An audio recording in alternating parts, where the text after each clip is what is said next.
இந்த உலகத்தில் பிறந்த எல்லா உயிரினங்களும் ஒரு நாள் இந்த உலகை விட்டு பிரிந்து செல்லத்தான் வேண்டும். மனிதர்களாகிய நாம் ஆடு மாடு மாதிரி இறக்கக்கூடாது.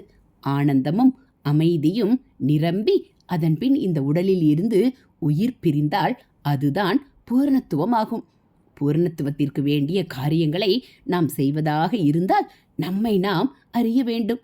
நமக்கு சாப்பாடு வேண்டும், உத்தியோகம் வேண்டும், கல்யாணம் செய்து மக்களை பெற்று இல்லற தர்மத்தை கடைபிடித்தாக வேண்டும். ஒழுக்கமாக 4 பேருக்கு உதவியாக நல்ல பெயருடன் வாழ்ந்த மனிதன் இந்த உலகத்தை விட்டு பிரியும்போது சமுதாயம் அவனுக்காக கண்ணீர் வடிக்கிறது. தானும் அமைதியடைந்து பிறருக்கும் தன்னால் முடிந்தவரை அமைதியை தந்து வாழ கற்றுக்கொள்பவனே மனிதர்களுள் சிறந்தவனாகிறான். தாயிற் சிறந்த தெய்வம் இல்லை. சந்நியாசம் வாங்கிவிட்ட மகன் எதிரே வந்தால் தந்தையாக இருந்தாலும் வணங்க வேண்டும்.